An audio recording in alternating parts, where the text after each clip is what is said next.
The news is out. Big Sean has decided not to marry his longtime girlfriend, Jhené Aiko. They've been together for 10 years. They have recently split. So I thought, let me try and transport myself into the mind of other men and understand why you may not marry somebody after 10 years of being together. I think the important part is it's not always a sinister, dark, anti-woman, disloyal notion. So let me introduce some new potential ideas as to why this may be happening. Quite often, people are going through differing timelines. One of the things that I have noticed and observed about Big Sean is that he chose to review and look into his life at a time when he's at his peak of success.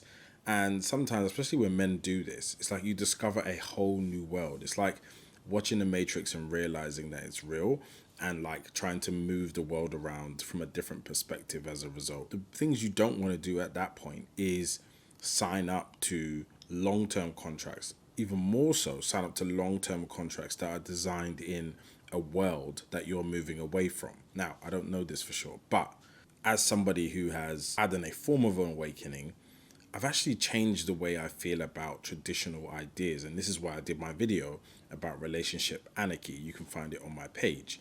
And relationship anarchy is looking at relationships in a brand new light that don't necessarily serve the ideas that came before you. And when you personalize relationships, something like marriage may not necessarily be at the center of it. And I think largely that's a good thing. Marrying somebody isn't about making them whole or validating them. It's actually about a union of two ideas together at the same time, because some people get married for love, some people get married for romance, some people get married for the wedding, some people get married to share assets as almost like a business, some do it to unite families, some to start a family. If you're not aligned on those ideas, that may come as a massive barrier for you to progress. The other reason why someone may not marry after such a long period of time is that you may have differing values, right? And in a relationship, I've heard this quote where it says that when a man wants to marry you, he'll start coaching you, right?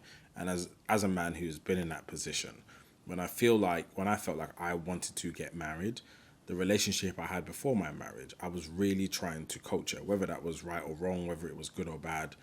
My skill set at the time was very different to now, but I was trying to share what it looked like for me to take that step with somebody. And I remember just going into engagements where people didn't believe or agree or see it the same way I saw it. And so in that friction, my ability to commit was reduced quite significantly. And it ultimately ended in our relationship fracturing. I do think that's a massive part of it. You can really like someone, you can really love somebody, you can really enjoy somebody, but there are value misalignments that are too big to ignore to go any further forward, but not big enough to go any steps backwards, right? So that continues for a long period of time until one day, potentially this happens.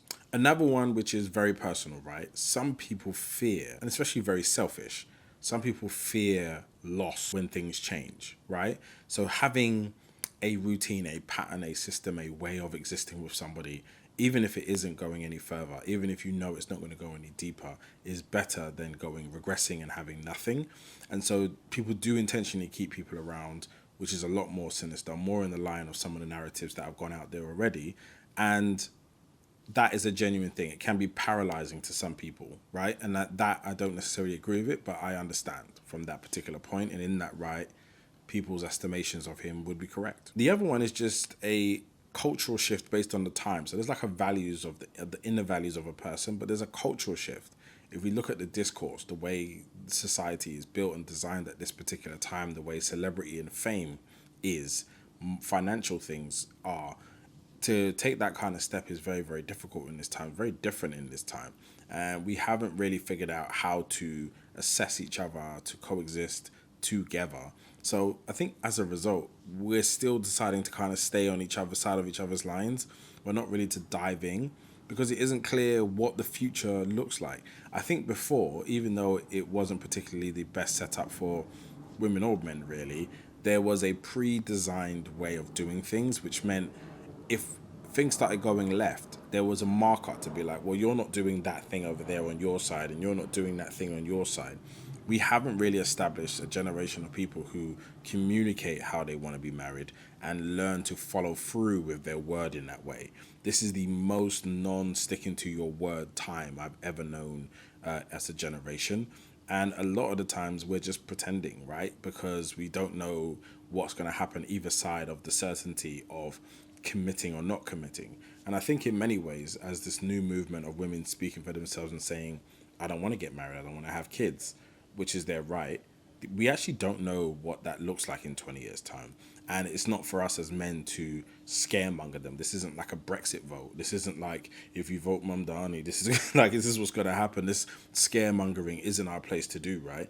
But because we don't know, there is still an inner fear about what that means. So you will get inconsistent behavior. There'll be times when people are leaning in and they're running away because they're like, I can't see it, but I want it and I'm trying to. So it's not always intentional, but when the macro is shifting, be present to how people aren't feeling safe enough to make long-term commitments.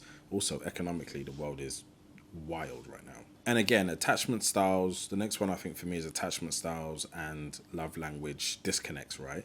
And again, these are things that you might know early, but they play a, I think of relationships as layers. Like it's like a thin layer. It's like a layer of jam of disconnect, right? Because you're trying to get to the next point, but this layer, you can't penetrate it. And while it may not be the massive anchor in your relationship, it may not be the foundation of your relationship, it kind of plays as a reoccurring inner voice that something might not be right. And I think that's really important to assess for yourself. Is the person that I'm seeing showing up in a way that I can relate to them long term? And I think when we talk about relationships, we don't think of breaking down the word and being like relate is the massive part of it.